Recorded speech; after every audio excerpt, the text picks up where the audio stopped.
तो भाई साहब फरवरी 2026 में जो सबसे बड़ा आईपीओ आना था ना, अभी उसका RHP red herring prospectus file हो चुका है। मतलब आईपीओ की डेट निकल के आ चुकी है, प्राइस बैंड आ चुका है, सारी डिटेल्स निकल के आ चुकी है। तो अपन इस वीडियो में कंपनी के बिजनेस, फाइनेंशियल और फंडामेंटल को अच्छे से समझेंगे, जिससे कि अपन डिसीजन तक पहुंच पाए कि इस आईपीओ में अप्लाई किया जा सकता है या फिर नहीं।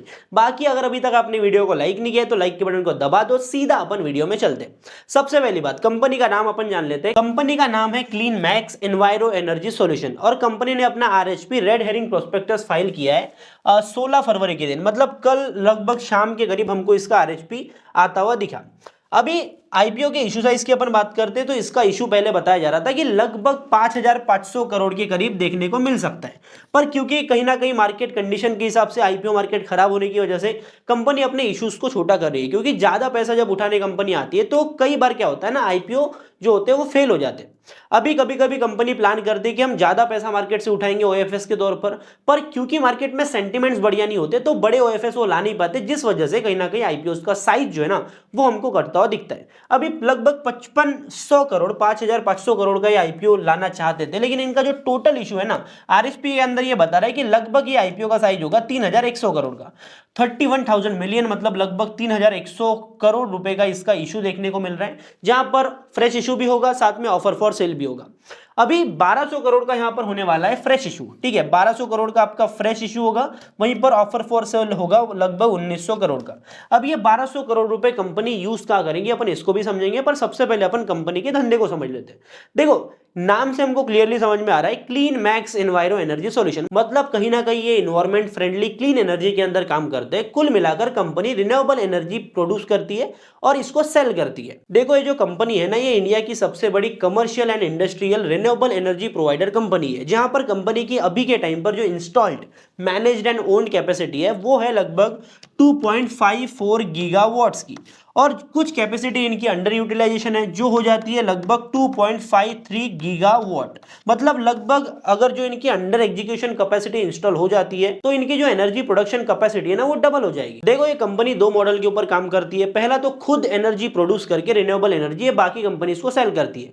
दूसरा ईपीसी के अंदर भी काम करते हैं, मतलब बाकी इंडस्ट्रियल एरियाज के लिए इंजीनियरिंग, प्रोक्योरमेंट और कंस्ट्रक्शन करके उनके लिए इन बिल्ड कहीं ना कहीं एक सोलर का बोल लो या फिर हाइब्रिड सॉल्यूशन ये प्रोवाइड करते हैं, जिससे कि वो रिन्यूएबल एनर्जी प्रोड्यूस कर पाए। ये जो 3100 करोड़ रुपए मार्केट से उठा रहे हैं, यहां से 1200 करोड़ का फ्रेश इशू होने वाला है, जो कि पूरा का पूरा पैसा कंपनी अपने आउटस्टैंडिंग बोरोविंग्स को चुकाने में, मतलब डेट पेमेंट के अंदर यूज करने वाली है।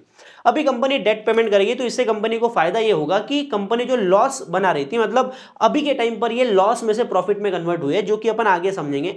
पर जब कंपनी बिजनेस कर रही होती है ना तो कहीं ना कहीं बोरोविंग्स लेती है, उसके ऊपर एक इंटरेस्ट जाता है, जिस वजह से कंपनी की प्रॉफिटेबिलिटी इंपैक्ट होती है, मार्जिन कट होते हैं। तो डेट पेमेंट करने के बाद में 1200 करोड़ रुपए जो ये चुकाएंगे, उसके बाद में कहीं ना कहीं कंपनी का जो इंटरेस्ट पेमेंट है ना वो कम हो जाएगा, जिस वजह से कहीं ना कहीं कंपनी के प्रॉफिट्स के अंदर हमको ग्रोथ देखने को मिलने वाली है। आईपीओ 23 फरवरी से 25 फरवरी तक ओपन रहना है। इस आईपीओ में बढ़िया बात यह है कि 3100 करोड़ का इशू है, लेकिन साथ में 35% का रिटेल कोटा भी देखने को मिल रहा है, और 35% का रिटेल कोटा होने की वजह से इस आईपीओ के अंदर 7.88 लाख रिटेल इन्वेस्टर्स के लिए रिजर्व एप्लीकेशन रखी है। मतलब लगभग 7.25 लाख लोगों को इस आईपीओ में अलॉटमेंट मिलना है। मतलब जनरली हमको जो आईपीओ देखने को मिलते हैं ना, मेन बोर्ड के अंदर भी अभी उतने बड़े आईपीओ नहीं है। अभी जो 4 आईपीओ इस महीने में फरवरी के अंदर कंफर्म होते हुए दिखे ना, जो एक आईवीएफ वाली कंपनी है और कुछ एक ज्वेलरी कंपनी है, इन सभी के अंदर अपन कंपेयर करते हैं तो यही कंपनी के अंदर क्लीन मैक्स के अंदर ही बड़ा इशू भी है, और साथ में 35% का रिटेल कोटा होने की वजह से ज्यादा लोगों को अलॉटमेंट मिलना है। बाकी रिटेल की एक एप्लीकेशन की अपन बात करें तो आपका जो प्राइस बैंड इन्होंने रखा है लगभग 1000 रुपीज टू 1052 रुपीज का इन्होंने अपना प्राइस बैंड रखा है, जिस वजह से इनका पर लॉट के अंदर 14 शेयर्स आ जाते हैं, और पर लॉट खरीदने के लिए आपको लगभग 14,742 रुपए की कॉस्ट लगने वाली है। बाकी अपन इस आईपीओ के वैल्यूएशन के ऊपर भी आते हैं, जिसके लिए अपने को कंपनी के फाइनेंशियल्स को समझना पड़ेगा। 2023 से 25 तक का डेटा है, साथ में हमें H1 का भी डेटा देखने को मिल रहा है। 960 करोड़ का रेवेन्यू किया था 2023 में, 24 में 1400 करोड़ पहुंचे, 1600 करोड़ पहुंचे 2025 में। अगर मैं ये H1 के डेटा को एनालाइज करने का ट्राई करता हूं तो लगभग 1800 या फिर 1900 करोड़ के करीब हमको यहां पर रेवेन्यू जाता हुआ दिखता है। कुल मिलाकर एक रिन्यूएबल एनर्जी वाली कंपनी के लिए, जो कि इंडस्ट्रियल कमर्शियल एरिया में काम कर रही है, उनके लिए कहीं ना कहीं कंपनी की ग्रोथ उतनी डिसेंट नहीं है। मतलब 2023 से 26 तक इनके जो रेवेन्यूज है वो डबल हुए। मतलब कहीं ना कहीं यहाँ पर जो ग्रोथ देखने को मिल रही है वो अच्छी तो है, पर उतनी धमाकेदार अपन इसको बिल्कुल नहीं बोल सकते। अभी पैट के ऊपर अपन आते हैं। कंपनी के जो पैट की बात करते हैं तो 2023 में लगभग 60 करोड़ का नुकसान किया था, 37 करोड़ का नुकसान इन्होंने किया था अपना 2024 में। 2025 में ये प्रॉफिटेबल हुए और प्रॉफिट मार्जिन इसको 2025 से H1 के अपन कंपेयर करें ना, H1 के डेटा में देखते हैं तो अपने पैट मार्जिन को इन्होंने डबल किया, मतलब कंपनी लॉसेस में से प्रॉफिट में कन्वर्ट हो रही है। अभी आप ये स्केल देखो, यहां पर कंपनी लॉस के अंदर थी जो कि अभी ऊपर के साइड प्रॉफिट के ऊपर आ रही है, और अभी के टाइम पर ये अपने पीक प्रॉफिटेबिलिटी पे आने को है। पीक प्रॉफिटेबिलिटी कब आएंगी? जब कंपनी के इंटरेस्ट काफी ज्यादा कम हो गए, ऑपरेशनली कंपनी अपने फिक्स्ड जो कॉस्ट होती है उसको यूटिलाइज कर पा रही है, तब कहीं ना कहीं कंपनी अपने पीक पैट के ऊपर आती है। तो ऐसे में अपन कंपनी का जो प्राइस टू अर्निंग रेशियो है ना वो नहीं देख सकते, ठीक है। ऐसे में हमको market cap to sales ratio का एनालाइज करना पड़ेगा, क्योंकि कंपनी कहीं ना कहीं अपने प्रॉफिट्स को बढ़ा रही है, प्रॉफिट मार्जिन को इंप्रूव कर रही है। देखो आईपीओ के लिए कंपनी ने अपना प्राइस बैंड रखा है 1000 से 1052 रुपए पर शेयर का, जहां पर 1052 रुपए पर शेयर के हिसाब से इनका जो मार्केट कैपिटलाइजेशन निकल के आ रहा है ना, वो निकल के आ रहा है 11,881 करोड़ का।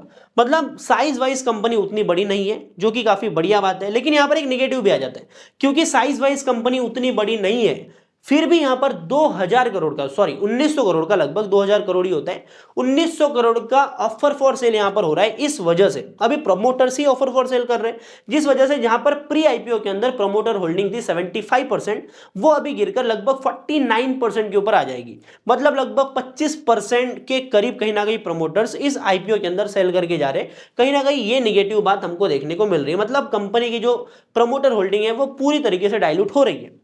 अभी वैल्यूएशंस की अपन बात करते हैं तो 11,800 लगभग 12,000 करोड़ के मार्केट कैप के हिसाब से इनका मार्केट कैप टू सेल्स का जो नंबर निकल के आ रहा है ना, वो लगभग अपन इसको एनालाइज भी करते हैं, फिर भी 5 टाइम्स हमको लगभग देखने को मिल रहा है।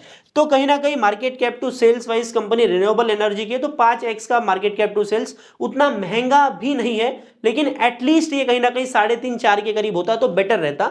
इस हिसाब से अपन market cap to sales wise जाते तो कंपनी ओवर वैल्यूड ही देखने को मिल रही है। बाकी मैं प्राइस टू अर्निंग रेशियो की बात नहीं करूंगा, क्योंकि प्री आईपीओ के अंदर इनका पी रेशियो 377 का आ जाता है, जो कि जिसको देखना सेंस नहीं बनाता। पर जो चीज सेंस बनाती है मार्केट कैप टू सेल्स का रेशियो, वो भी कहीं ना कहीं एक लिमिट से ऊपर ही देखने को मिल रहा है, साथ में प्रमोटर होल्डिंग डाइल्यूट हो रही है। तो कहीं ना कहीं ये जो आईपीओ का वैल्यूएशन हमको मार्केट में देखने को मिल रहा है ना, ये कहीं ना कहीं थोड़ा एक्सपेंसिव साइड ही मैं बोलूंगा। बाकी 1052 रुपए पर शेयर का इसका प्राइस बैंड है, जहां पर शेयर के ऊपर 30 रुपए का जीएमपी चल रहा है, लगभग 3% के करीब, और वैल्यूएशन भी उतनी सपोर्टिव नहीं है। अगर ऐसा कुछ हो जाता है कि मार्केट कंडीशन एकदम से बेटर हो जाए, QIB इसका सपोर्ट इस आईपीओ के लिए आ जाए, तो ही कहीं ना कहीं 10-15% के प्रॉफिट के चांसेस बन सकते हैं, नहीं तो ये आईपीओ कहीं ना कहीं अवॉइड वाला ही देखने को मिल रहा है। बाकी इस आईपीओ के रिलेटेड कोई भी नई डेवलपमेंट इन्फॉर्मेशन निकल के आती है तो मैं टेलीग्राम चैनल पे इन्फॉर्म कर दूंगा, तो टेलीग्राम चैनल का लिंक डिस्क्रिप्शन में, जाओ जल्दी ज्वाइन कर लो।